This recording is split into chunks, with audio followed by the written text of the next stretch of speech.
देवी देवतांच्या नावाखाली सरकार शक्तीपीठ महामार्ग लादतंय असं म्हणत विरोधकांनी सरकारवर टीकास्त्र डागलंय.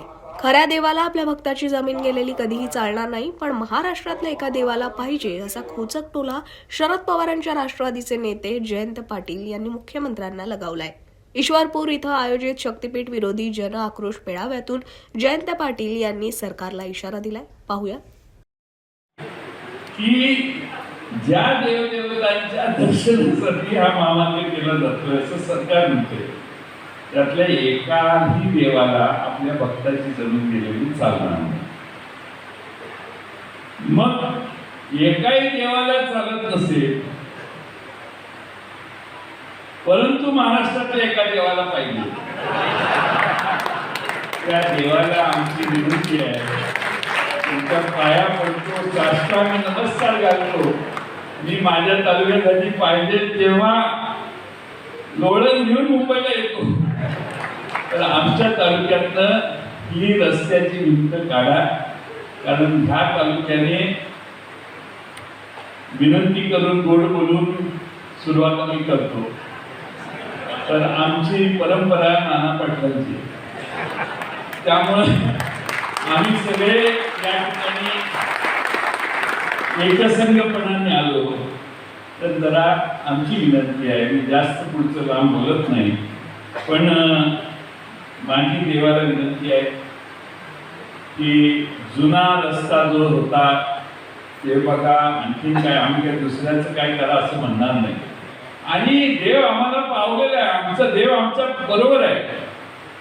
सगळी ही देवस्थानं जी आहेत त्या सगळ्यांच्याकडे इतर असणारे जवळपास सगळे जाऊन आलेले आहेत. तुम्ही तर वापरा. कोणत्याही परिस्थितीत रस्ता होणं हे वाळवे तालुक्याच्या हिताचं नाही, त्याच्यात कोणतीही पक्षीय भावना नाही. पण हा मुळातच रस्ता आवश्यक नसताना होतोय आणि दिसेल ती मंदिरं जोडायचा उद्योग कुणीतरी केलेला दिसतोय. त्यामुळे सर्व देव आमच्या बाजूला आहेत. एका देवाला आम्ही सगळे साखरे घालायला कधी येऊ, एवढंच त्या देवाला आम्ही सगळे विचारतो. आमच्या सगळ्यांचं गाणं आणि म्हणणं ऐकायला त्यांनी वेळ द्यावा आणि कोणत्याही परिस्थितीत हा रस्ता आणि अलाइनमेंट ही बदलावी किंवा बंद करावी अशी त्यांना आमची विनंती आहे. आणि या संघर्षामध्ये वाळवे तालुक्याने आपली परंपरा फार जुनी आहे. सांगली आणि सातारा जिल्ह्याची परंपरा संघर्षाची आहे. तर तो संघर्ष आपला एकमेव देवा येऊ देणार नाही. आणि आपल्या सगळ्यांचं गाणं हे माननीय मुख्यमंत्री देवाभाऊ ऐकतील आणि या सगळ्या देवस्थानांचा जो आम्हाला पाठिंबा आहे तसा त्या शेवटच्या या देवस्थानाचाही पाठिंबा आपल्याला मिळेल अशी अपेक्षा आपण बाळगूया.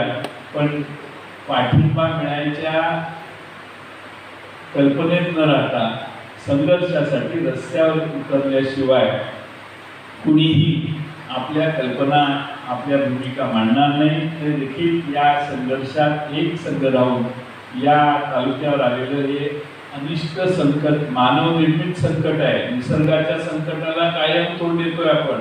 दर पावसाळ्याला कृष्णा काठ आणि वारणा काठ पावसाळ्यात झोडपून काढतो आणि आपली वाताहत होते. परत हा माणूस उभा राहतो आणि काहीच झालं नाही असं दाखवून 4 दिवसानं काम करतो. एवढी सहनशक्ती या वाळवे तालुक्यातल्या जनतेत आहे आणि ती सहनशक्तीचा मर्यादा भंग होऊन आमच्या अंगावरून आता जर रस्ता जात असेल तर त्याला विरोध करण्यासाठी आपण सगळे एक होऊ, एवढीच भूमिका या निमित्तानं मांडतो.